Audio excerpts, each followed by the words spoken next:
Good evening, everyone.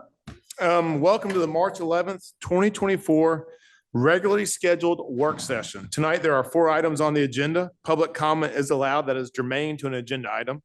If you wish to speak, you are required to fill out a public comment card. And if you are speaking on behalf of an organization, you must fill out an affidavit that you have the authority of said organization. Please remember, this is not a time to engage the mayor or members of the city council in conversation. When your name is called, please come forward and speak into the microphone stating your name and address for the record. Public comment will be allowed for a total of 10 minutes per agenda item and no more than 2 minutes per person. Once the item is called, no other public cards will be accepted. Will the city clerk please sound agenda item A? Mayor, that first item A is Impact Fee Program Amendment Update Briefing. Miss Jackie Lim.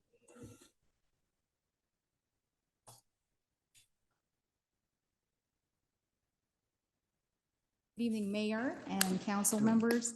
My name is Jackie Lim. I'm a planner and I'm with Community Development Department. For tonight's briefing on the Impact Fee Program, joining me is our consultant, Ms. Paige Hatley, with Ross Plus and Associates. And she will be here to provide some report or a briefing on the Impact Fee Program Amendment, which CIE is one of the components of this program. The purpose of this briefing is to provide you with an overview of a full update to the city's Impact Fee Program, including the individual components that comprise the Impact Fee and overall process. And then we'll conclude with the next steps leading up to the adoption of the new CIE and updated Impact Fee Ordinance. So just to give you a historical perspective, the city of Milton established its first Impact Fee program in 2015. And since then, we have many of the Impact Fee eligible capital projects have already been accomplished. In order to update the list of projects that will be needed to expand public service and facilities over the next 20 years and also consider modifying the current fee schedule for Impact Fee, the city must fully update its current program. So in 2003, the city engaged with Ross and Associates for the preparation of a comprehensive update that includes a methodology report, the capital improvement element, and Impact Fee Ordinance that Ms. Hatley will further describe shortly. Where we are in the process. This project started in October last year. We've worked with various departments, fire, police, public works, finance, and I think I've got everything, in Parks and Rec, sorry. With the help of these departments, we were able to identify an inventory of existing and proposed capital improvement elements or projects and financial needs to help us establish the methodology report, which will be used to craft the CIE and the Impact Fee Ordinance. So tonight's briefing is also a good opportunity for council to revisit this program and for new council members to learn more about the program. And answer questions that you may have. So without further ado, I'd like to turn over this presentation to Ms. Hatley to present the core of this project. Thank you, Jackie, and good evening. As she mentioned, my name is Paige Hatley. I just have a few additional slides to run through that's building on the great introduction that Jackie provided. Picking up on where we are now from the previous slide, which is the methodology report. That's the heavy lift for the process to update a development impact fee program. It provides the basis for the remaining components of the program update, as you can see before you. So specifically, that's one, full update, or what we call an amendment to your 2015 CIE, which in essence is an appendix to your comprehensive plan. And secondly, the development impact fee ordinance. The methodology report, or sometimes we'll just call it the methodology for short, is an internal document that provides the information needed to craft these 2 formal documents, the CIE and the ordinance. Adoption of a CIE amendment, which will be a brand new CIE document, allows impact fees to be spent on an entirely new list of capital projects for fire, police, parks, and roads. Think additional fire trucks, additional police space, additional playgrounds, ball fields, and any road improvement project that increases capacity, such as road widenings and intersection improvements. I do need to note, though, that impact fees cannot be used for staffing or maintenance in support of these public facilities or services, just for capital projects. So you're going to hear the term capital project quite frequently. An adoption of amended impact fee ordinance would change the current fee schedule for impact fee collections for each of the four public facility categories. Again, parks, police, fire, and roads. This flow chart is another way of looking at the relationship between the components of an impact fee program. So the methodology, as I stated, provides everything needed to craft the CIE. So CIE, think projects that expand public services or facilities. It's your master project list. And also it gives us the information needed to update your development impact fee ordinance. And the ordinance is the home for the fee schedule. So the one-time fee to help pay for project needs. The methodology report is an internal resource that calculates the maximum fees that could be charged to help pay for future capital projects. It's important to make this note because state law, specifically the Development Impact Fee Act or DEFA, tells us that communities cannot charge new growth and development more than their fair share of the cost of future capital projects that are going to be needed to help serve new growth and development. So the methodology report calculates what this ceiling is, and we call it the maximum fee schedule. That maximum fee schedule will be used in future discussions with City Council to determine what fees should be charged if council decides to update the current 2015 fee schedule. As noted, methodology is not formally adopted, or it's an internal document. There is no formal adoption required. The CIE, however, is mandated by the state to be reviewed by the Georgia Department of Community Affairs before it can then be adopted by the city. And the ordinance, the Development Impact Fee Ordinance, which is the home for this fee schedule, also requires local adoption after 2 public hearings.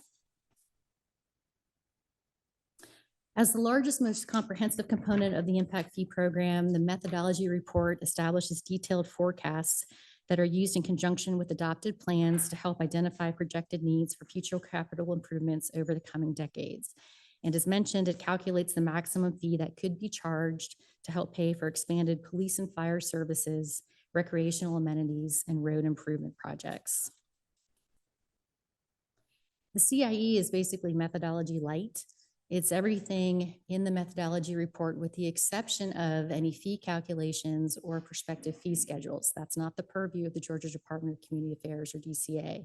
They're only looking at the projected needs for capital projects, nothing to do with the fees themselves.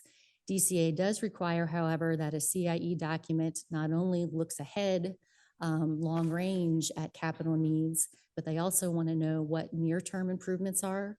So we pull from the master list of projects and craft a 5-year community work program so they can see what's anticipated to be implemented in the near term.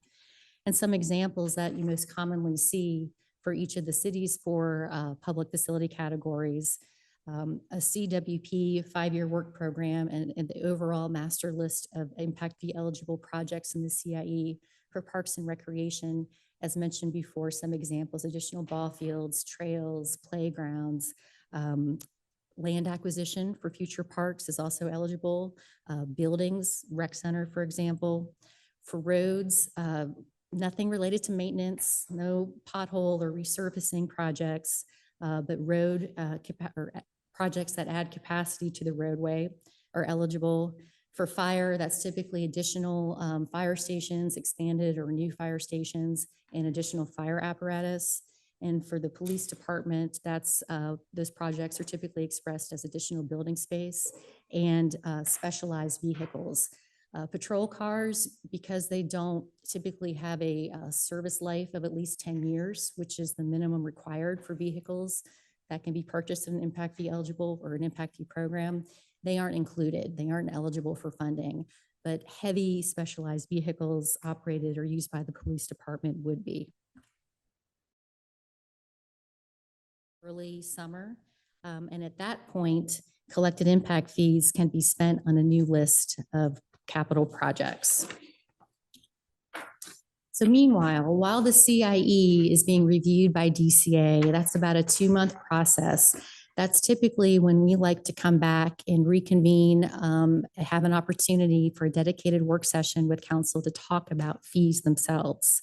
We'll have materials as far as what are you charging now? What's the maximum established by the methodology report? What are other communities charging? We'll also look at various methods of reducing impact fees, whether it's the city's adoption of a lower fee schedule or looking at individual mechanisms that are delineated in your impact fee ordinance on a case-by-case basis, such as the appeals process and some other examples cited here that we'll get into more detail when we come back and specifically talk to you about fees. And since the fee schedule is part of the ordinance, that's why if there's a change in fees, it requires a formal amendment to that ordinance. So the overall process for amending the ordinance and fee schedule is shown here, beginning with a tentative date for a future work session mentioned on the previous slide.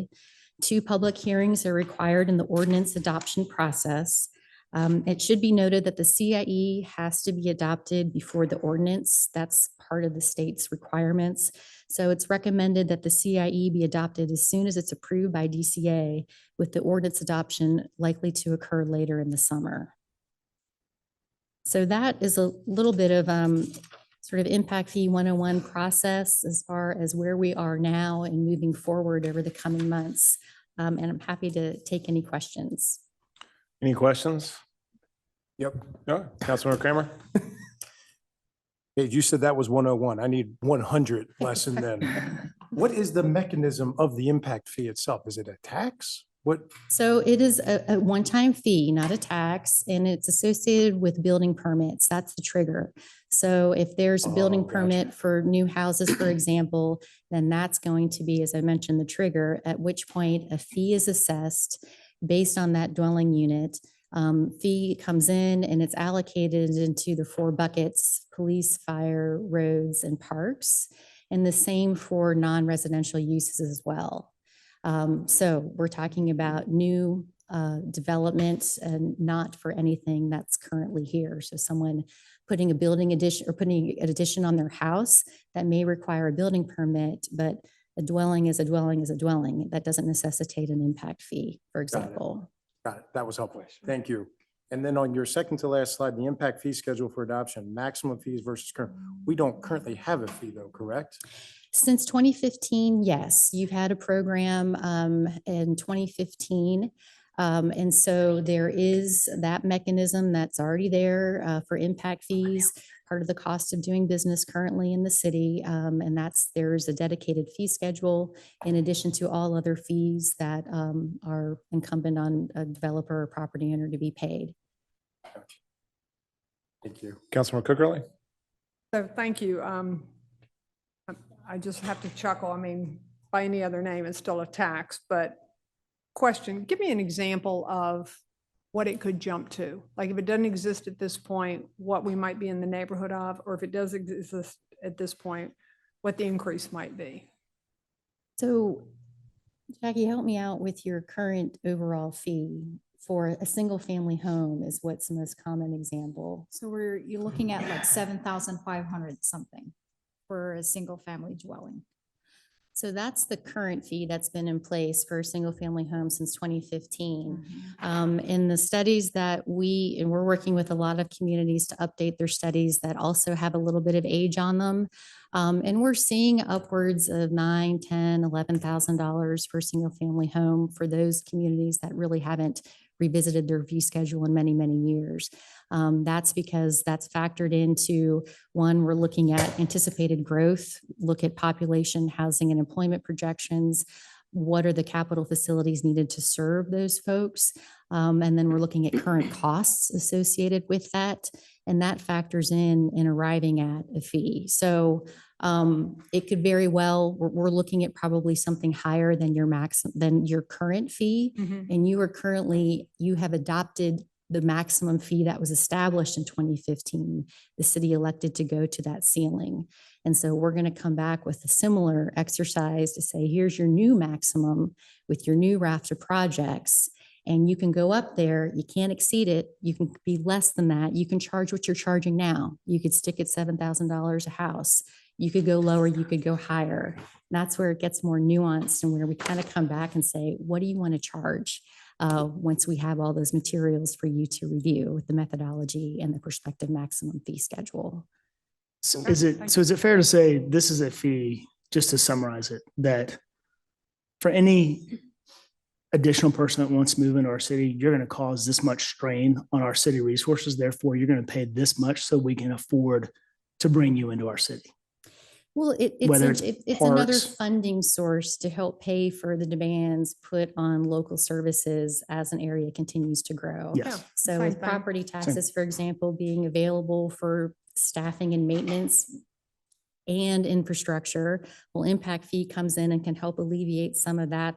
It can help with the infrastructure side since it can't help with staffing or maintenance. So it's another pot of prospective funds to help pay, yes, for new growth and development and what they need for that equates to expansion of services and facilities, public facilities by a city. Right. It's for I'll new just jump in real construction. fast. So Right. what it New does construction is, to allow, like, if we need another road because now we have more people, That's well, right. it's because we have more people. So they're going to pay for the new road. We need more parks because we have more people. They should pay for the park or That's correct. fire height So engines the or way it whatever it may works be. is it goes by per dwelling unit.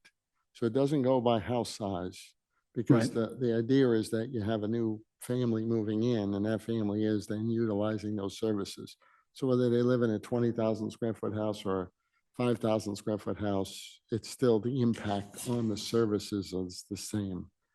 So, and that's the reason why Paige said that it's only for the expansion of services.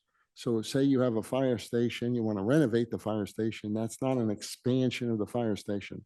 You want to build a new fire station or expand the existing one, so you have additional, that is how the impact fees are then applied to for those. So she'll give you, that's the CIE, she'll give you a list, all the departments furnish her a list of potential projects for expansion of services.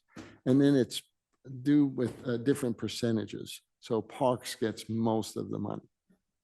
If we'll show you at the next meeting, how that's still divvied up. But for the most part, parks makes most of that money. And it's generally, we'll look at expanding parks, getting more parks, and then they can use that money for that expansion. And each category is calculated independently. So we calculate parks on its own, each of the categories. But as Bob mentioned, at the end of the day, in most communities, the parks category ends up being the highest just because there's so much there and it costs a lot to provide all of those recreation components. Is that an allocation we determine though? No, it's you only know it after the fact. It's only when we do, if it's $10 for parks and $5 for fire, $5 for the rest. It's only at the end that you do the math and you work backwards and you say, oh, well, parks ended up being X% of the total. So there's no predetermined notion or idea. They are like individual mini studies based on the projected growth and the particular specific facilities that are needed for that category. What does that end up equating to in a fee? And then we'll be able to know how much of it goes into each bucket. And once we're obviously the done. needs specific to the city of Milton though, right? Yes. Yeah, okay. Yeah, it goes Yes. by the departments giving all the Yeah. programs. So let's take just some examples. If you have an existing house and you say, I want to demolish the existing house and build a new house, that permit would not get impact fee applied to it Right. because the family was there and they're just putting another house. So it's really for an expansion of housing, right? So dwellings. So if it's, if you do a subdivision and you have 30 homes in it, all of those homes would have to pay the impact fee per permit. Are there impact fees on apartment dwellings? And is it only for residential uses? Is there any businesses that are impact fees? Yeah, so apartments, each dwelling unit. So if you had a multifamily, say an apartment building and it had 130 units in it, 130 units, so each individual unit would be charged an impact fee. There's also a commercial component with it. So the commercial component works, it's got different categories. It's not just a one sum number. It works by square footage and cost. And then there's different categories. So you can have like a shopping center, you could just have a medical office, a dental office. And the way the methodology report outlines all the different uses and how the fees would be assigned to it. So when somebody comes in, we look at their square footage, what the use is, and then we apply the impact fee for that. When you do apartments, is that based on square footage of each Nope. unit available, or is it based on the number of It's just- bedrooms? How do you? It's just per dwelling unit. So it doesn't matter the size. So whether it's a 800 square foot apartment or a 30,000 square foot apartment, it doesn't matter. It's per family, it's per unit. So does that per family the same as a new house, the same fee? That like if we're charging $7,000, so we charge $7,000 per apartment in that complex. That's correct, because it's per dwelling unit. Any other questions? Do we have any comment on this? Not on this item, sir. Okay. With that, we appreciate it. We'll see you in Thank you May, very much. in May, I guess, correct? April. for the April? CIE, yes. Okay, Thank you so great. much. Thank you. Thank you. I didn't know. Okay. The clerk will please call the next item. The next item is the Milton Equestrian Committee update. Miss Emily Salerno. This is. Nobody's watching it.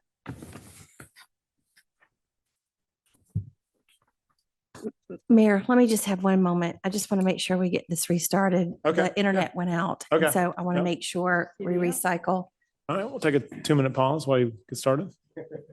And I'll have to republish the link really Okay. fast.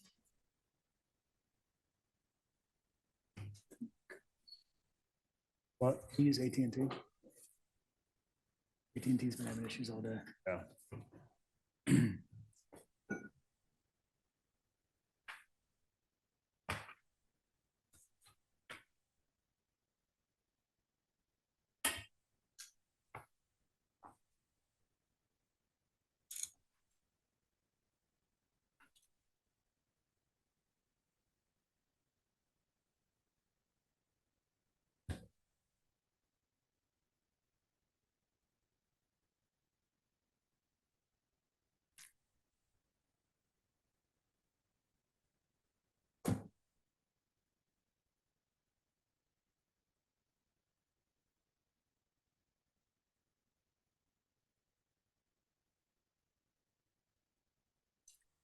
You have any- We good?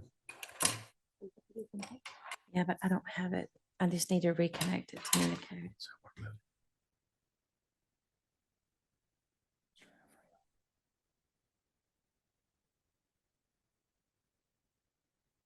Just give it a little kick and a little whip. Give me just one second. Yeah. Seems appropriate. All right. Well, good evening, Mayor and Council. I'm Emily Salerno. I'm our Community Outreach Manager here with the City of Milton. And I also get the pleasure of being the City Liaison for the Milton Equestrian Committee. We're excited to provide you guys an update tonight on how our 2023 went. It was a phenomenal year. I don't want to give away anything yet. I'm going to leave that to them. And we're going to give you a little bit of a preview as to what's going to come in 2024. So without further ado, I will go ahead and I will kick it off to our chairman, Tony Rich.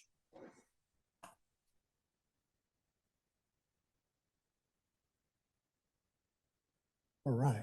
Can you guys see the presentation? We have it. In front of us. Now, we have the copy now. Now it's about to be, yeah, now we go. Here we go. Cool. All right. Well, good evening, Mr. Mayor and council members.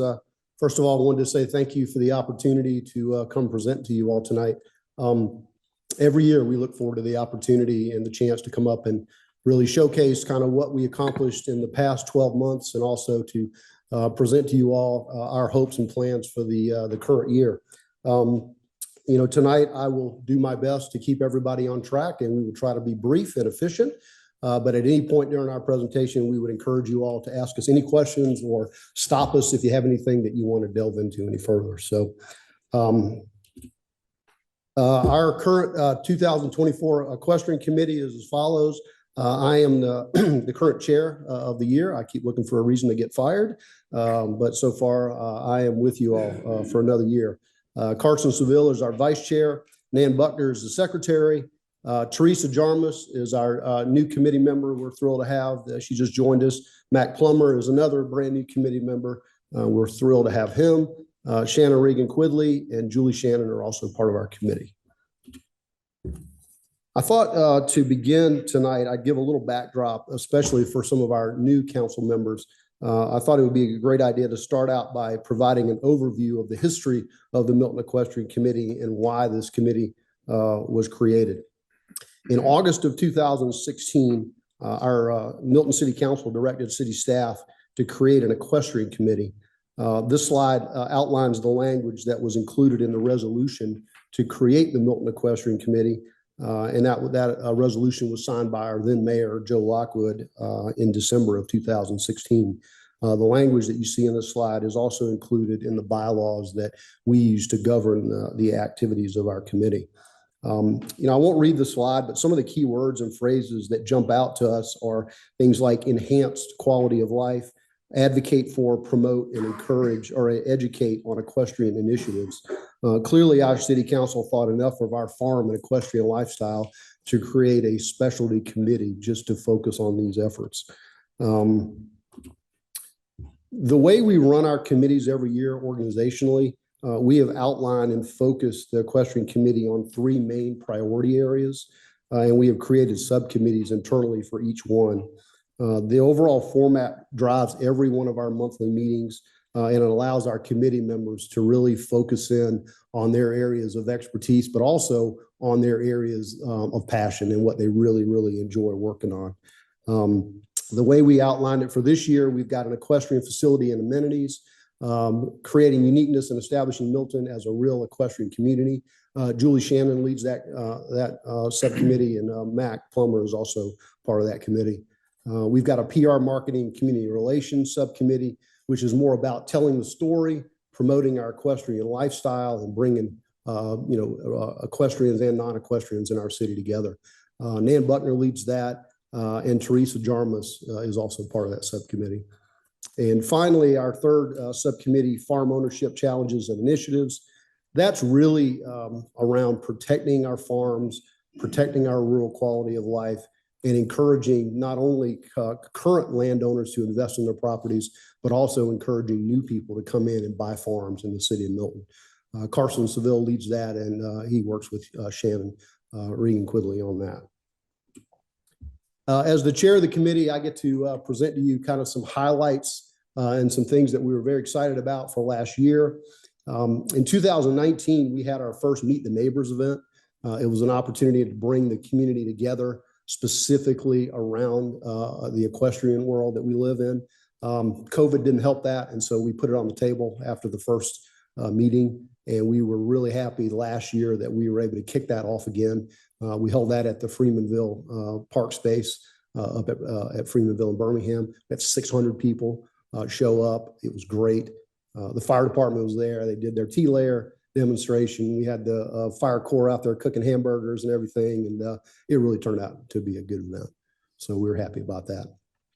Last year, we did our first ever horse farm census. We really weren't quite sure what to expect, but we found that we have over 200 active horse farms in the city of Milton, which was quite a bit higher than I would have expected, but it was a great number, and we'll let Carson and Shannon talk about that. In 2022, we spent quite a bit of money on Birmingham Park. They did a significant amount of infrastructure improvement, and I am pleased to report that the amount of use at Birmingham Park has gone up significantly. Very rarely do I drive through the parking lot on a nice day that there's not a handful of horse trailers there that people are using, so we're real happy about that. I'm not sure if you heard, but last year there was a really, really big barn fire up in Cherokee County. A lot of horses were lost, and we were able to partner with our fire department this past year and come up with a barn fire safety program that I'm very, very happy about. They sent out cards, and there's been quite a number of barn fire or barn reviews by the fire marshal, and they've gone in and added a lot of value, so we're real happy about that. And then finally, a highlight that I would love to share that is ongoing. We've had the opportunity to work much more closely with city staff this past year and currently trying to create large lot incentives and ag-related exemptions and that type of thing. So we're real happy about that. So with that in mind, I'd love to have some of our subcommittee leads come up and share a few things with you. And I will invite Julie Shannon to come up and talk about our parks.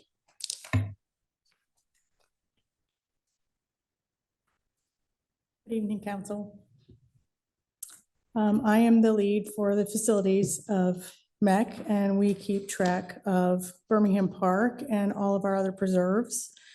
And mostly, we've had a really, I don't know if you saw that, the pictures there. We've had a really great year for the use of Birmingham Park. We have more equestrians using it than ever. We created a recommendation list for Adopt-A-Trail members to assist with equestrian-specific repairs on Birmingham parks. And I can say that we have 80% of it already. The parks have already had Adopt-A-Trail named, so we only have several left to adopt. Security has been increased at Birmingham Park to increase safety. Citations are issued for dogs off leash and motorcycles and bikes. We give recommendations to staff for designated passive park for bike use. And we'd like to give recommendations to staff for suggested locations for a designated dogs off leash park. Possible riding trails on the back 9 of Milton City Park and Preserve connecting the Kennedy property are part of our focus because we'd like to allow for more connectivity between the passive use parks so that equestrians can use them as well. In 2023, we did some social media where we did Ask the Equestrian. And I think this is Nan, should be coming up here now. Yeah, go ahead. All in all, we've had Birmingham Park cleanup days, and we've just generally had a really successful year with our facilities. We've had major growth, and as long as we continue to improve the park because it's getting so much use, we'll be fine. And that ties in with our PR. It does. So Kind of all of this all ties in together. Good evening, Mayor, Council. Thank you for letting us present this. All of these things kind of all tie in together, and I can tell you we have, thanks. I can tell you we have a lot of pride in what we do. We're really proud of our accomplishments, and we're excited about the initiatives that we're ready to do this year. We always do the Ask the Equestrian. It's a great way to engage the non-equestrian community because people always ask us as equestrians, why is that horse blindfolded? So we've got an ongoing thing with the communications department there, and it encourages the citizenry to submit questions and whatnot. Birmingham Cleanup Day, unfortunately, we had to reschedule that. We had that all scheduled and ready to go on the 2nd of March, and it got rained out. So it's a great opportunity for the mayor to come out and meet citizens and anybody who wants to come and clear trails. I wasn't dressed that day to cut trees down, as you can see. Well, But it's Carson okay. was. Carson was ready to go. But, So- you could come out and Yeah. shake babies and kiss hands, so. Or maybe the I other like way it. around. Well, I said it that way on purpose. The Crabapple Fest was really, really good this year. It was our 3rd year participating. We always give out fun trinkets and things, and it's a great way to answer questions. People always ask us, and we like to meet the new people. Generally, new people tend to come to those things. And basically what happens with that is we are always asked, where can I ride? Where can I pet a horse? So we've been able to collaborate with the communications department and create a way for people to promote their own riding establishment. So they can fill out a form, they can say this is what they do, if they have special needs programs, or if they have what age group they teach. We're still waiting for input on that. I think we've only had a few people respond to that, so we're going to continue to promote that. We've worked with the Milton Fire Department to create the Community Connect feature, because many of you guys, you have unique properties. You might have a ditch on the side, you might have a gate code. How many animals do you have? It's a great way. We promote that all the time to the citizens and let them know that that's available. And then also with the fire safety, we've been promoting folks to come in and let the fire department come in and tell them what are unsafe practices, etc.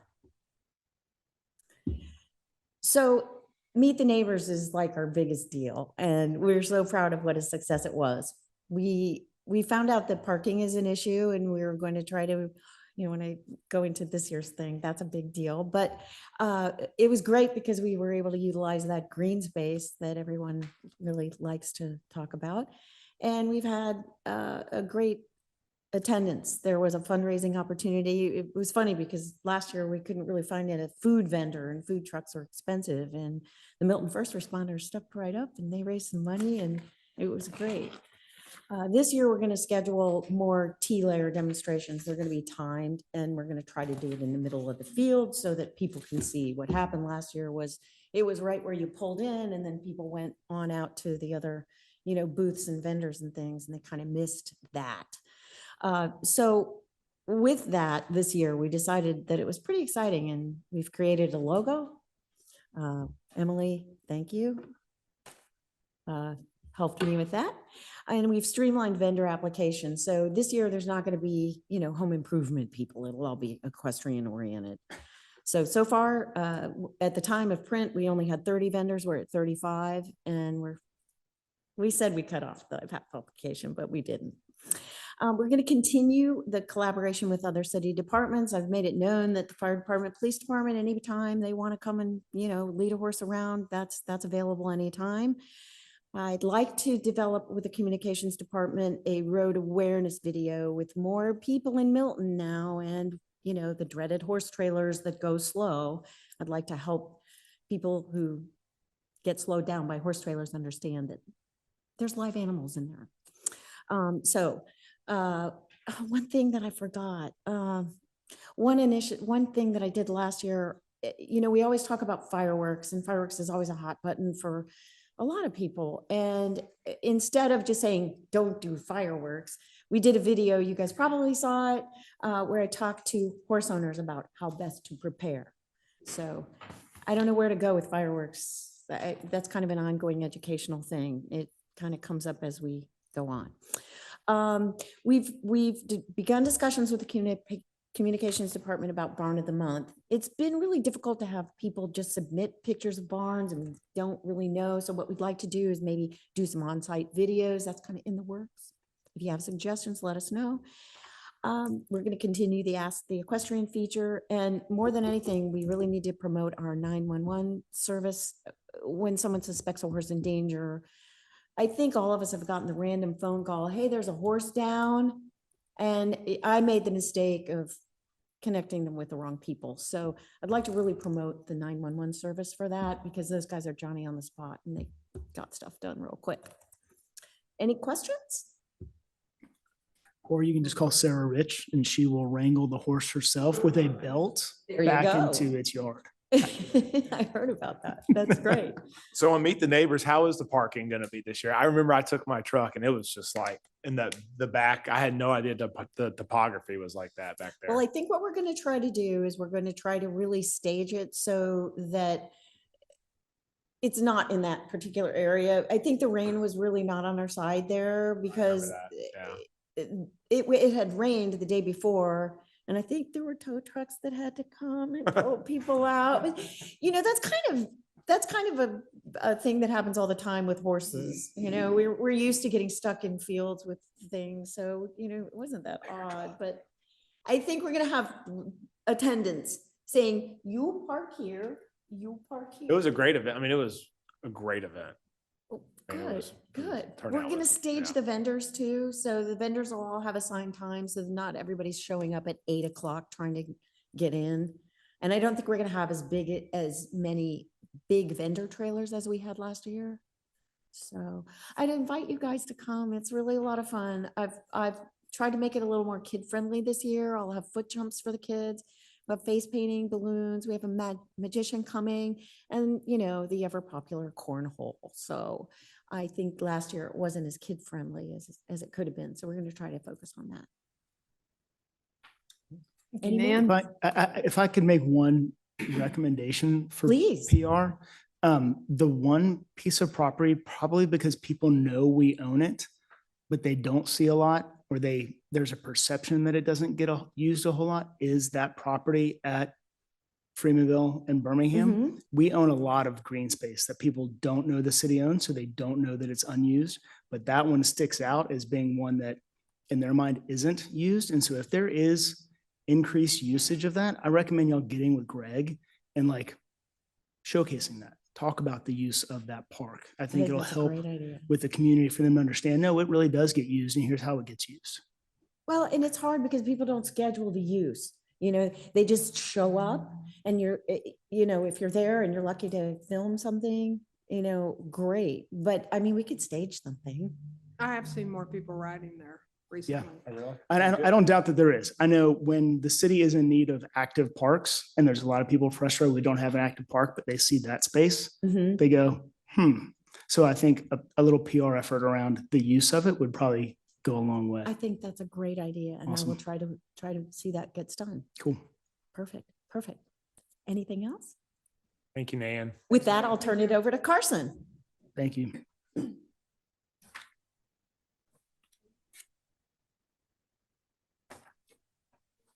Council, I'm Shannon Lincoln Quigley, and I support Carson Seville on Farm Ownership Committee.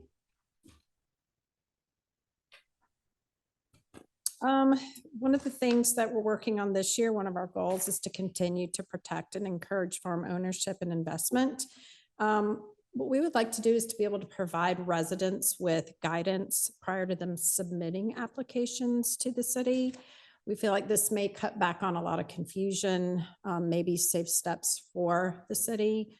If we can suggest recommendations, of course, we're not going to suggest recommendations on electrical or construction or anything like that, but maybe barn placement and variance and things like that we might be able to help with so that that streamlines the process a little bit more once it goes to city.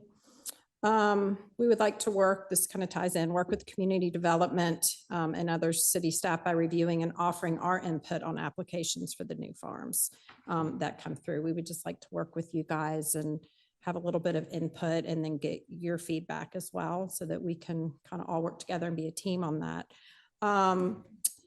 We want to identify challenges that new and current farm owners are currently facing.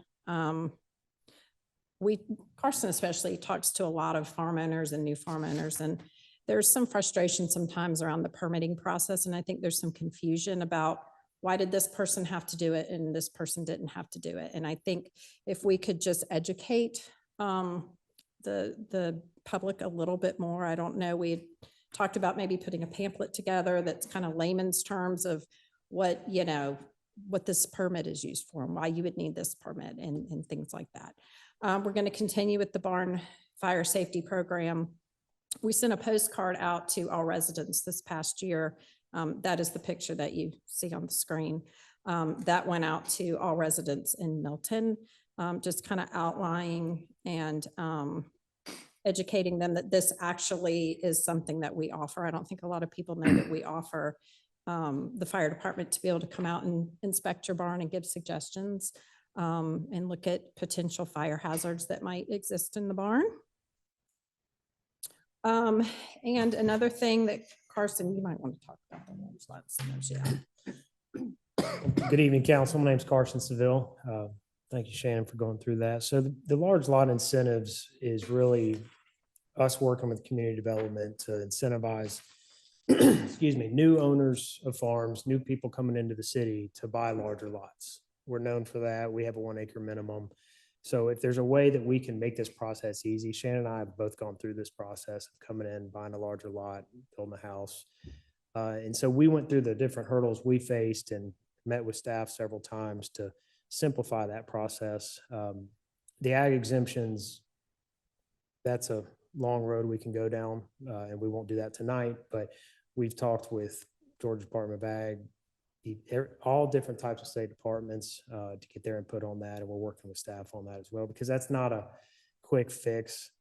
People can take advantage of that pretty easily. And we want the right people doing it and not taking advantage of city resources. So with that, we're going to jump into this farm census. We spoke about this last year, saying that we're going to start it, and it is now complete. And I know this number is pretty amazing, but we do have over 100 active working horse farms in the city today. So won't spend too much time on this.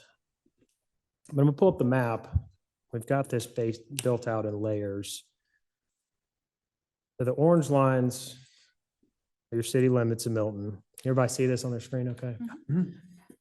So I want to start out by saying these active farms we're about to show you, we were very conservative in finding these farms. We didn't assume any of these. We wanted this data to be concrete that we could stand behind and say, if you zoom in on any one of these and drive over there, you can see horses in the pasture if it's a nice day out. So these are your blue pins of all the active farms. You can see that they're scattered throughout the city.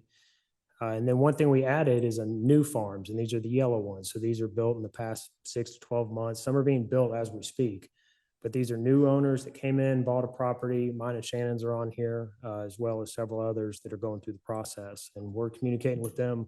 Hey, how's it going? What are you running into? Any roadblocks, any hurdles? And sorry, Carson, these are equestrian farms, So correct? yes. Okay. All these right here are 210 equestrian farms. So and just to give you some background, we started with who MEC knows personally, and we made that list. And then we went through and just driving around, you notice here's a horse here, here's a horse. We got that list filled. And then we took satellite imagery from a monthly satellite report, zoomed in. I'll show you real quick. So if we look, I'm just going somewhere random. This is Summit and Brittle.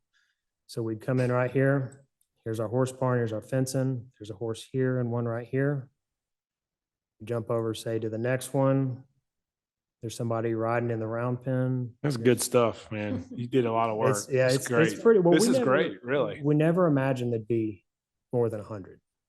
And so with that, and trying to protect the data, so I'm a big proponent of if one's wrong, they could all be wrong. So I want to make sure that we could stand behind this. So a lot of them we came to, it's fenced, it's got a barn, everything looks great. We don't see any horses.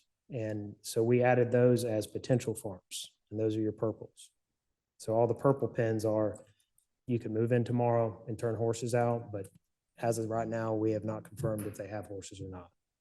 So I'm happy to go over any of this with y'all individually after this meeting, but it really is interesting how the farms lay out, and then we threw hobby farms in here. These are tough to track, but the hobby farms are the oranges.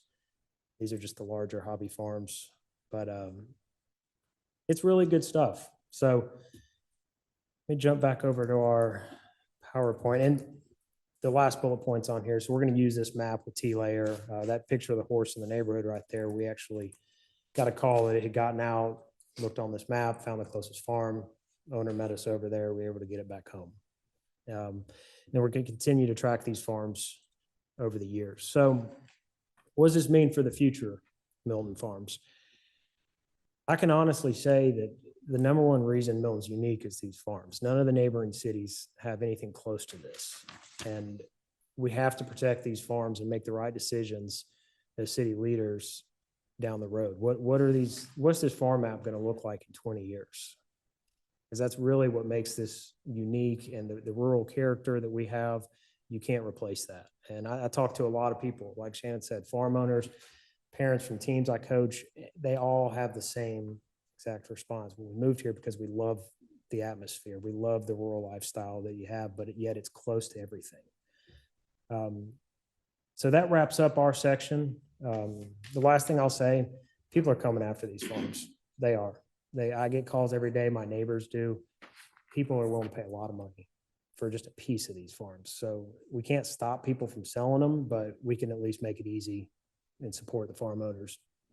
Y'all have any questions for me? Yeah, I have a real quick question. I know the large lot incentives, that's kind of been a big deal in the ag exemptions. It's always been a lot of the calls that I've received. And I think the city's done a pretty good job over the years. And you don't have to answer this now, but maybe it's something during the future. Is there something that we can do? I know we've talked about in the UDC, we saw the potential of ag 3 zoning, like an optional, ag 3 zoning if you want to opt in to a 3-acre minimum, and what incentives that we kind of see. So I would love to kind of work with y'all and kind of collaborate on that later.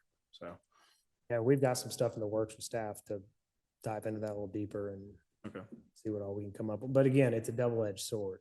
A lot of people can claim ag exemption and get away with a lot, but the ones that deserve it probably do deserve it. So we just got to be careful we maintain the high standard that we have so that this area keeps looking the way it does. Jan?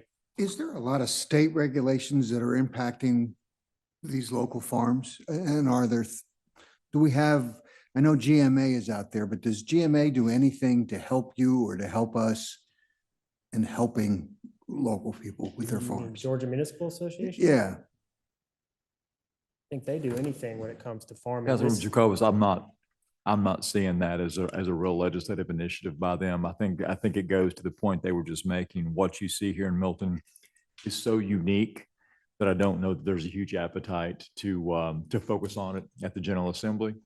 I will tell you, generally, I think the state laws are designed to be protective of bona fide agricultural uses. So I do think we have that on our side, but I'm not aware of anything working legislatively that really is intended to accomplish, I think, what you've got on your mind. Yeah. okay. I'm pretty familiar with GMA, and they don't offer anything in regards to that. But USDA and Georgia Department of Ag, all those guys are very helpful, but at the end of the day, they're focusing more on the larger rural farmers that are struggling. Don't see that as much up here. I'm very appreciative of the organization and the thoroughness of this presentation to the whole community, the committee, and to our community. Thank you. Absolutely. Very well done. We're going to turn it over to Tony. We need public comment real quick, by any chance? We do No? not. Okay. I think these guys wrapped it up pretty well. That's one of the nice things about being a chair of a committee like this is you surround yourself with good volunteers that makes this job pretty easy. So I think, one of the parting comments I'll make is, we've got to challenge ourselves. We challenge ourselves in our committee meetings all the time to try to add more value to the city organization. The more conversations that we are part of on how to protect farms and how to encourage investment, I feel like we add more value. We love going to Crab Apple Fest and handing out trinkets to kids and getting them all excited about taking writing lessons. But at the end of the day, Carson and I were talking this morning, between all of the equestrian committee members only on our committee, we collectively own 150 acres in Milton. So we're invested in the city, probably more than most of us ever would have dreamed that we would be invested in real estate. And we just want to do everything we can to collaborate with our city leadership and try to protect these farms. And I think we have to be very bold because the more we try to be everything to everybody, all we're going to do is dilute the special sauce. And so we appreciate the opportunity to come up here and present to you all. And we are here to help. So thank y'all. Thank you. Thanks, Very Tony. much. Good Appreciate stuff. it. Thanks. Great stuff. Hey, will you please stay on agenda item C? The next item is the discussion of the District at Mayfield traffic study presented by our engineering program manager, Mr. Rob Del Ross.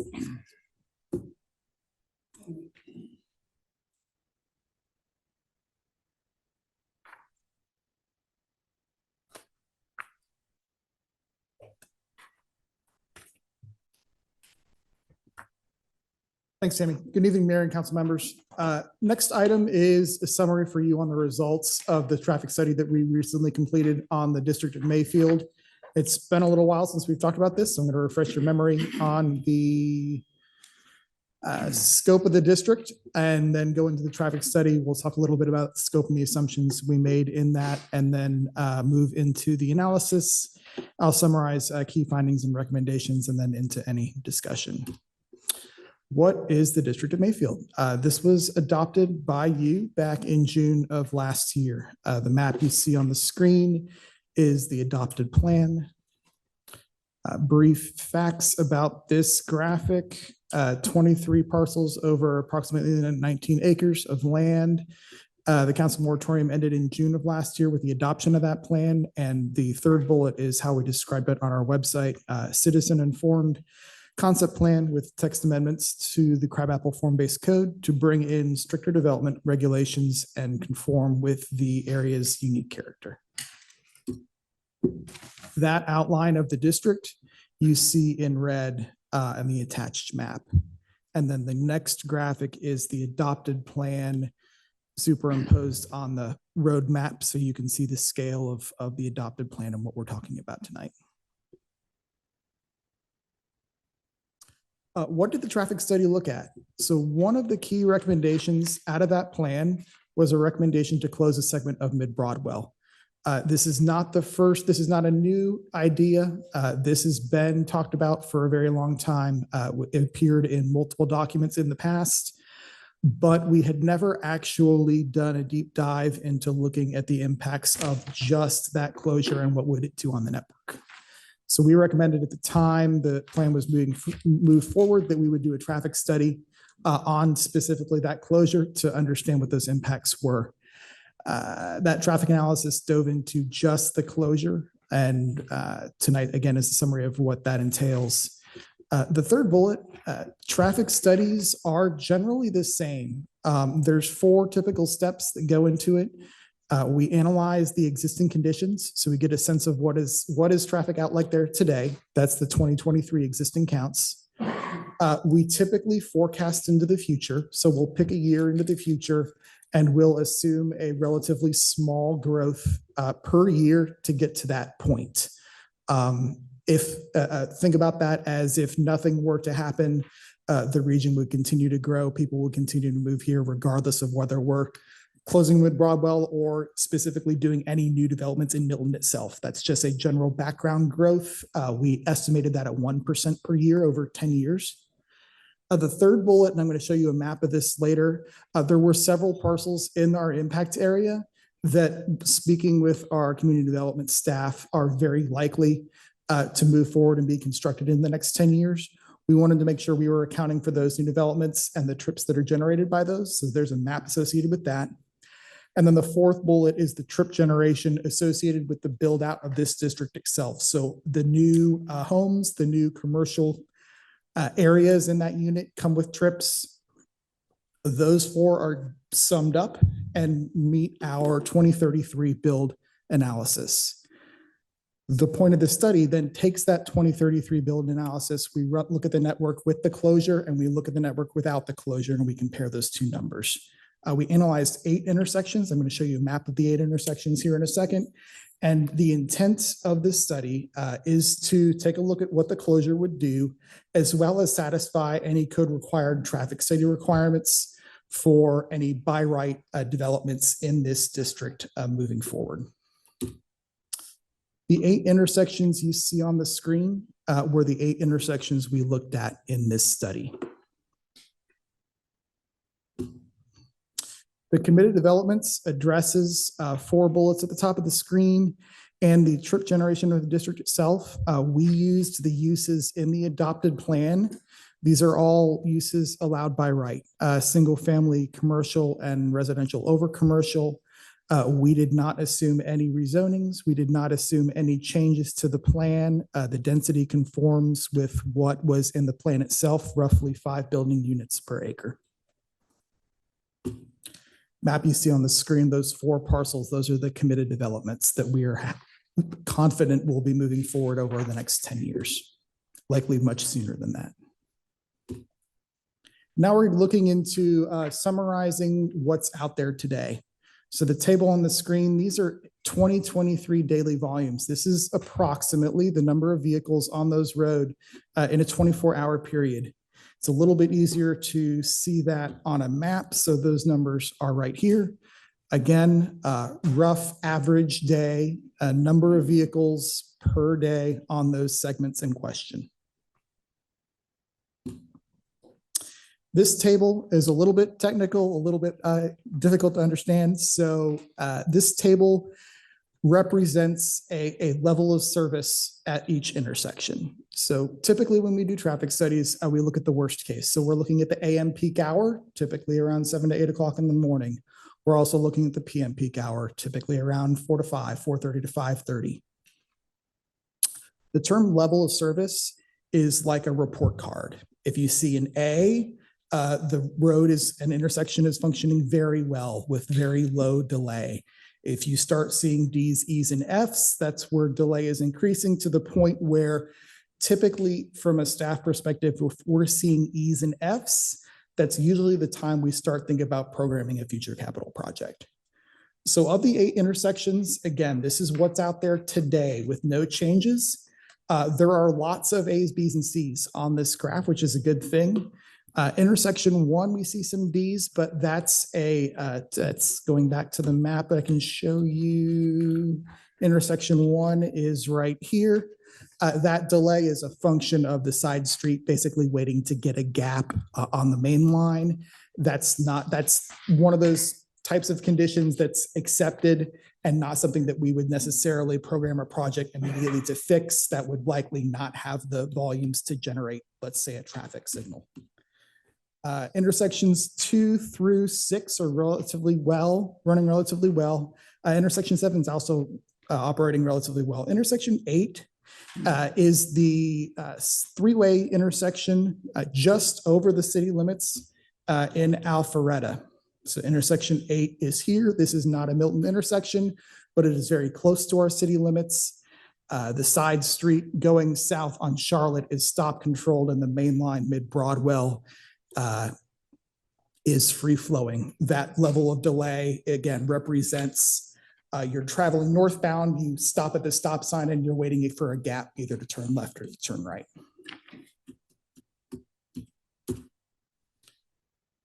So what segment are we proposing to close? That black outline you see on the screen is what we studied to look at the network with or without that closure. The next slide is a picture of that intersection. This is where the bike shop used to be, looking onto mid-Broadwell from Mayfield, where the picture's taken. You'll notice, first off, that this is not a conventional intersection with all movements accounted for. This is a right-in, right-out situation. So you are not allowed to make the lefts going west off of Mayfield. You're also not allowed to make the lefts off of mid-Broadwell to head further west. So that makes our rerouting, if we close this segment, relatively easy to look at. There are two main turning movements that are going to be rerouted if we were to close that segment of mid-Broadwell. The first one is the eastbound right turn onto mid-Broadwell, heading east on mid-Broadwell into Alpharetta. So the red arrow on the screen would not be allowed if we blocked it. And a very large, I would say not 100%, but close to 100% number of vehicles would go to the next intersection, which is the roundabout at Charlotte and Heritage, make the right there, and then continue on their way, whether they're making either the right or the left on a mid-Broadwell, depending on where they're going.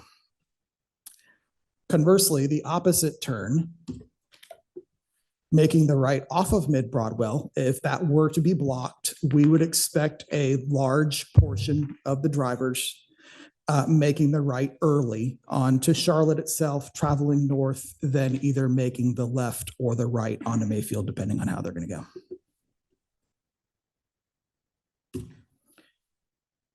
This slide is difficult. I'm going to explain it. This is the 2033 level of service analysis for all 8 intersections. Anywhere you see in gray is that D, E, and F. That's where we start to see failing numbers.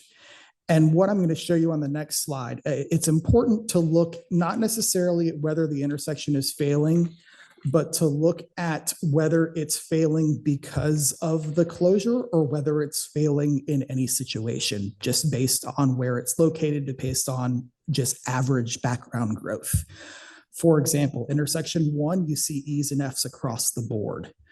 But in the no build, where we don't do anything at all, we just continue to grow for 10 years, it's also failing. Therefore, it has the closure has no effect on intersection 1.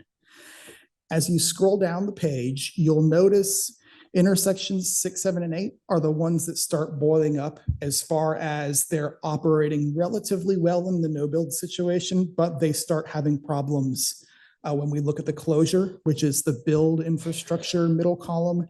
And then the right is the closure with the development, those future trips in the district.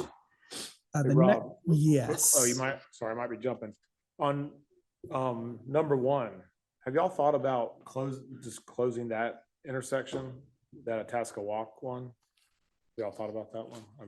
If we have, I'm not aware. There may be an opportunity to reroute and use different access points. I'm not too sure. I was just curious. That road might actually end up becoming more important given the district The plan was close that road, reroute around and possibly have it T with the other side of that road, which would then make that a bigger thoroughfare. I got And then we'd want to do something different at that intersection altogether. I'm going to show you that slide, Okay. that network jumping in in a now. future Okay. slide. That's okay. And yes, I do agree.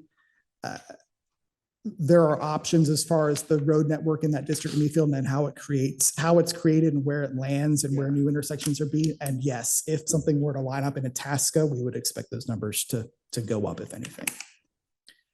The key findings on the next slide kind of summarizes what I just said on the previous slide. So intersections 1 and 3 are relatively high number, moderate amounts of delay, but they change relatively low amounts as a result of the closure. The closure really has no effect. There's something that staff needs to continue to monitor and to keep an eye out for. But as far as the study itself, there's no point to talk about intersections 1 and 3. Intersections 6, 7, and 8 do show a moderate amount of delay if we do nothing. And there's enough of an increase as a result of the closure that we wanted to dive into a little bit about what those recommendations are and why that's happening, and to show you that there are improvements likely needed to 6, 7, and 8 that are on our radar that we need to be thinking about. Again, not tomorrow, not immediately, but in the next 5 to 10 years, which was our forecast. Quick map of, again, intersections 1 through 8. We're going to talk about intersection 6 first. This is the existing roundabout at the corner where we have the library. The likely project for that roundabout is going to be an additional lane eastbound to southbound, a right turn slip lane, similar to what we have in other roundabouts in the city. The northbound and westbound queues are significant, but due to the proximity of other buildings at the location, there aren't a lot of other easy and relatively inexpensive improvement opportunities to that circle. This would be a system improvement. So this is something that is likely going to be needed, again, regardless of whether we do the closure or not, just based on regular growth and what we're seeing in trends and data looking in the past 5 years and where we're going over the next 5 to 10 years. I'm going to take this point to real quickly explain what a system improvement is. So a system improvement is usually on our CIE, the presentation you heard earlier tonight. A system improvement is something that is likely going to be needed. It's something that we can collect impact fees for, and it is on our radar, usually in a plan and in a CTP. It may even be funded. It may even be in design. Those system improvements are something that is difficult for us to justify any contribution from a specific development, because the theory is they're already paying those impact fees, and that's already, you can't hit them twice, the idea for that intersection. That's different than a project improvement. So a project improvement is something where a large development is proposed and it's impacting an intersection that is already relatively functioning pretty well, that triggers it going from something functioning very well into a failing condition. And we do have the ability to look at assessing a contribution from that development towards the project improvement, only if it's a project improvement, typically not a system improvement. So intersection 7. Hey, Rob, real quick before you get to 6, can I just ask a quick question? Yes. So when you say the eastbound right turn slip lane, is that from going north to turning east? That would be the slip lane? Mayfield East going on to Charlotte South. So Got this it. right turn Yep. here. Okay. So east and then heading south. Correct. Okay. I'm just trying to get my bearings for the terminology. Where the library is currently right here. So you cut in front of the library to create it. It's the library corner where we'd have an impact, yes. And that's the only improvement you would make to that intersection. Correct. That's the only improvement on our radar at this point. I wouldn't describe it as a level service A. It's not operating perfect.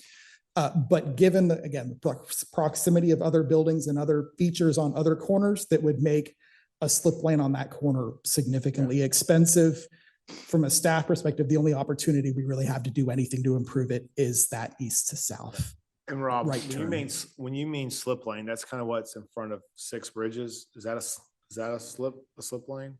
I would describe a slip lane as think about it as a right turn lane at a signalized intersection. It's a Okay. second lane that if you're in that lane, you're forced to make a right turn. You're Okay. not going into the circle to go straight. Because the or issues we're left. having at Six Bridges, I just want to make sure we're not going to have like that same.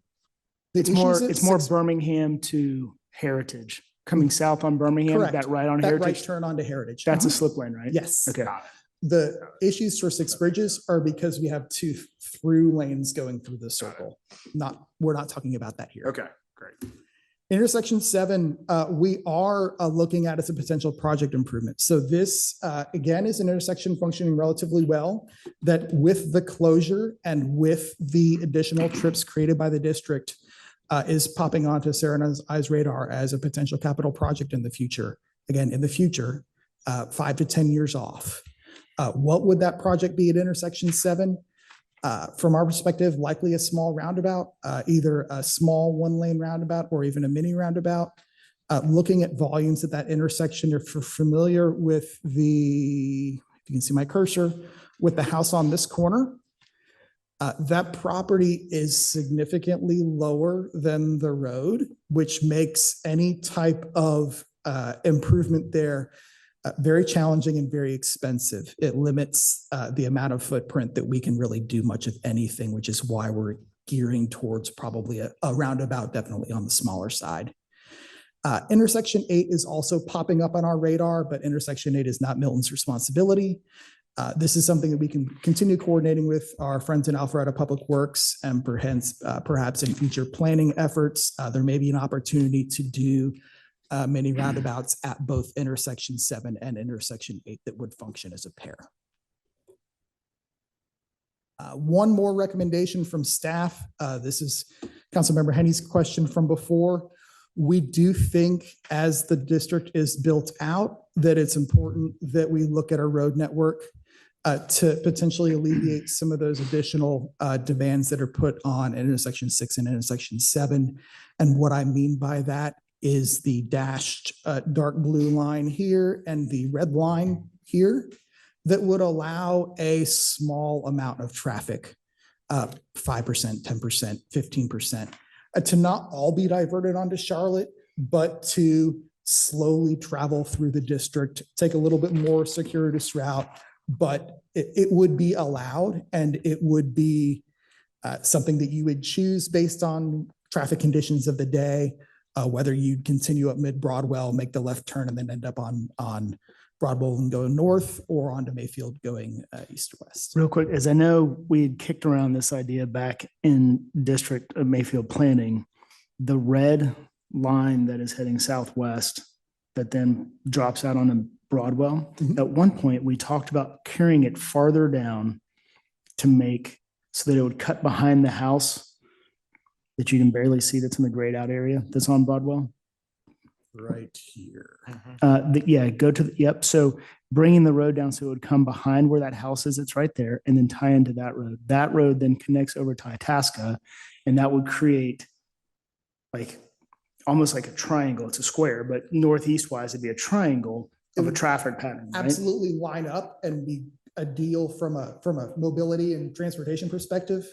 With that parcel not being a district, that's why that red line isn't shown lining up on that. Well, we street. got to figure that out. Yes. So I have a question, Robin. I mean, just because that is not in the district, why does that prevent a road from going? I mean, I'm just. I wouldn't say it doesn't, but when we were looking at, when community development was looking at this plan and building it out, there were a specific number of parcels and addresses that were in that plan, and it was very difficult to propose improvements and routing outside that boundary. Yeah, the plan was just within the district, and that was not at the time, but. One more slide and then we'll be open to questions. There are a couple of other recommendations we just wanted to throw out to the crowd. There's opportunity we've discussed in staff for a pilot closure for a test. This is something council members are interested in us doing. We have a couple of special event ideas that we could do something a little bit more exciting than just throwing out road barricades for 4 days. We would do a temporary closure. We'd pick a long weekend. We actually have some really exciting data collection tools for our consultants, detailed enough that we'd be able to dive in and compare conditions during the temporary closure and compare it to an average Thursday or an average Friday or an average Saturday, and be able to know exactly what's changing and what those impacts are and compare it to what we would predict. So that's a little interesting. If there's a consensus or interest in that, Sarah and I do want to make sure we're thinking about developer agreements for intersection 7 as a potential project improvement. And then as far as the process for mid-Broadwell closure moving forward, staff would recommend that it be initiated by the property owners, specifically the ones adjacent to that area. This isn't something we recommend moving forward with immediately. This is something that needs to go through the process for a formal right-of-way abandonment following the code. That concludes my presentation. Questions for Rob? Any public comment? There are none, sir. Rob, good stuff as always. Thank you, sir. Thank you. Thanks, Rob. Great work. It's exciting. Will the city clerk please sound agenda item D? Item D is the Parks and Recreation Strategic Plan update and discussion regarding Milton Active Parks Ad Hoc Committee. Parks and Rec Director, Mr. Tom McElveen. Good evening, Mayor and Council.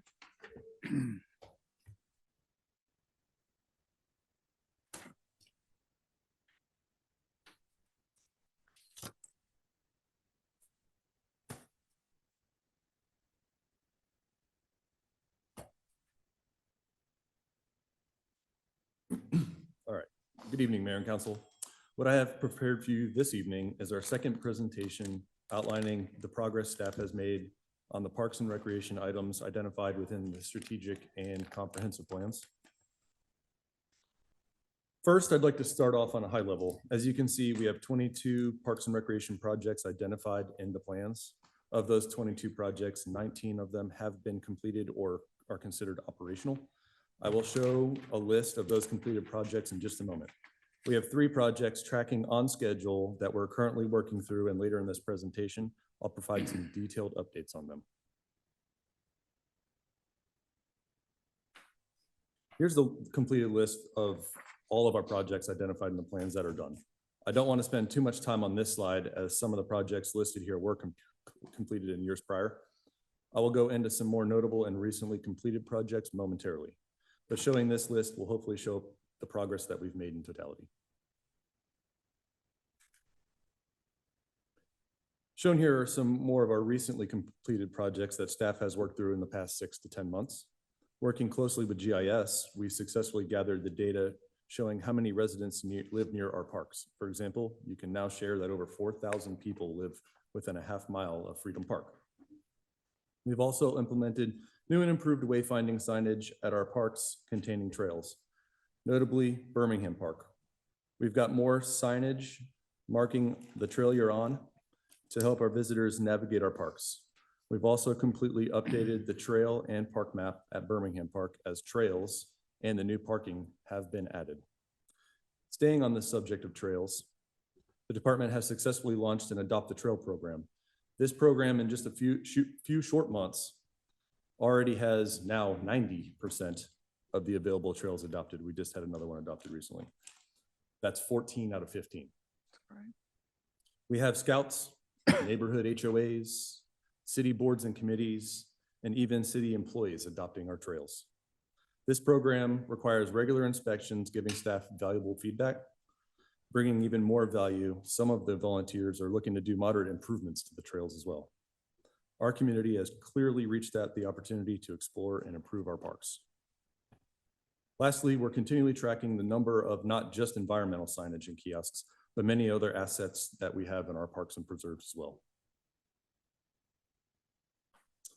Okay, here are our active parks projects. The first project I'd like to update you on this evening relates to art displayed throughout the community.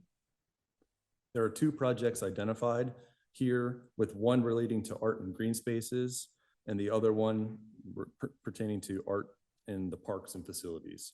So we're tackling these 2 together. Staff has gone many different directions with this one, But with it falling into Parks and Recreation, we thought it'd be appropriate if we created an actual program that encouraged the inclusion of art in various public spaces throughout the city. We have contacted several communities around the country that utilize programs such as the Bulldogs in Athens or the Horses in Lexington, Kentucky. Staff is exploring a program that will help support a community-led effort for public art. Once it's fleshed out a bit more, we'll present it to the Parks and Rec Advisory Board along with the Milton Arts Council for their respective recommendations. There'll be more to come on this project in the coming months. This final project calls for the start of land acquisition. While we've started this process, we're keeping this project marked as incomplete until the future of our parks has been sorted out. I'm going to go ahead and allow City Manager Krokoff to kind of share and discuss more on this. Thanks, Tom. Good evening, Mayor and Council. Just to add a little bit onto what Tom is discussing, we've discussed this ad hoc committee for a while now. Our city code of ordinances empowers the city council to establish various boards, committees, commissions, and authorities. Our current focus is on proposing the formation of an ad hoc committee tasked with evaluating the suitability of city-owned properties for active field improvements, as well as evaluating opportunities for strategic property acquisitions to serve the same purpose. The committee is proposed to comprise the chairpersons of the Green Space, Parks and Recreation, and Equestrian committees, along with one member from each of these respective committees. Additionally, we suggest appointing one additional member at large by the City Council, bringing the total membership to 7. We are proposing a tentative 3-month schedule for publicly advertised meetings, providing ample opportunity for public input. The deliverables for this committee include a set of recommendations to the City Council regarding the direction and location of necessary active park improvements as outlined in the City of Milton Parks and Recreation Master Plan. We have consulted with legal counsel, confirming that this approach to establishing the ad hoc committee fully complies with our city regulations. Therefore, if you approve this proposal, we anticipate presenting it for a first read on March 18th, followed by a vote on April 8th. And do you have more to your presentation, Tom? That's it. Steve, when would you have to have that name from the council appointed member? The first reads on the 8th, on the final? On the final approval night. Okay. We have a little bit of time there.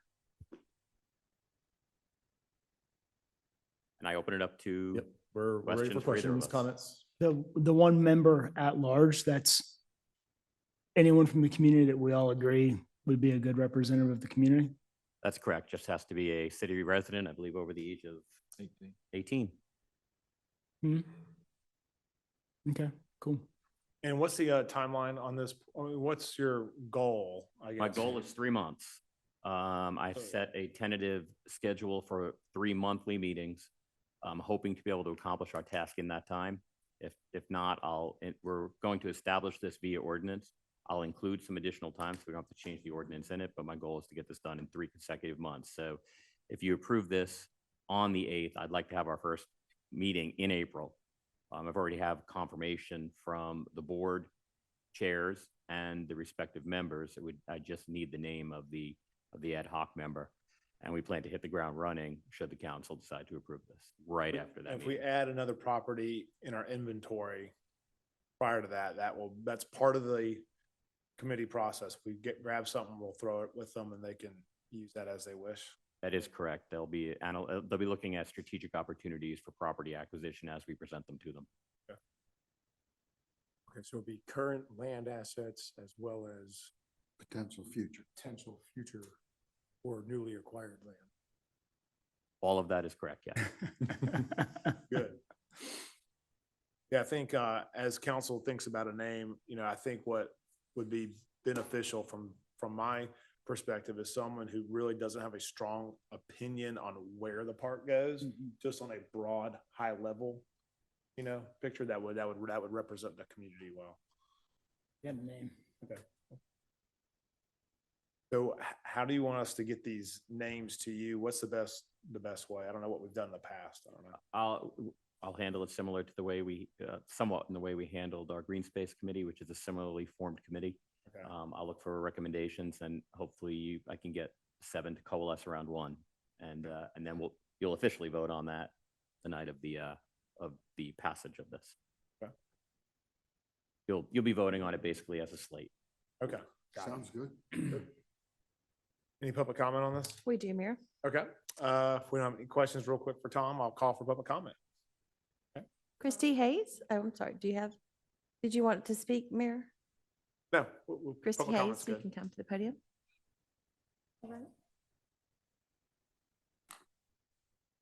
Hayes 13585 Hopewell Road. I'm here tonight with comments about the Milton Active Parks Ad Hoc Committee. While an open forum to debate the location of a new athletic park is a good first step, and frankly, one that should have happened well before the city's last land purchase, there are three important points I implore the council to consider during this process. The last council admitted the Hopewell land acquisition decision was made without any due diligence, and that cannot happen again. The ad hoc committee and this council must visit each site and look at neighboring properties before moving forward with land acquisition. Once land is converted from pasture land or forest cover or home sites to an athletic facility, there is no going back. And if placed inappropriately, the consequences could change the very fabric of the community. Number two, no matter where you decide to put an athletic complex, you must have enough land to buffer nearby neighbors. According to the city ordinance, lights and parks and rec facilities can be open until 10:30 p.m. and beyond if a game is already in progress. And the noise ordinance goes even later to 11 p.m. on weekends. All factors must be considered: young families with sleeping children, farms with noise and light sensitive animals, and our citizens' overall quality of life. Number three, one of the options for the ad hoc committee needs to be continuing to search for a future site that is better suited to be least intrusive to the community, and I'm glad to hear that's on the table. The most appropriate place to build another athletic complex may not be under city control. Concurrently, the committee and this council needs to keep an open mind about utilizing our neighboring cities' facilities and use any and all negotiating power to make decisions that are in the best interest of Milton residents. In closing, the ad hoc committee's recommendations must be thoroughly debated and considered by this council. It's a dereliction of duty to outsource such a pivotal decision to unelected committee members and then rubber stamp their negotiations without thoughtful debate. We elected you guys to make hard decisions, and I appreciate your time. Great. Thank you. Do we have any other public comment? Okay. Any other questions for Mr. Tom? No? Thank you. Thanks, Tom. Appreciate it. you. Yeah, great job. Thank you. Okay. With that, we will now adjourn into executive session to discuss personnel, land acquisition, and potential litigation. Do I have a motion? Motion. Second. Okay, motion from Councilman Jacobus and a second from Councilman Cranmer. All in favor, please say aye. Aye. Any opposed? That's unanimous. Wait. Say aye. Aye. That was Doug and Phil. Doug and Phil. And then a motion to adjourn. Motion to adjourn? All in favor? Aye. Haney and Jacobus. Yes, ma'am. See you, ma'am.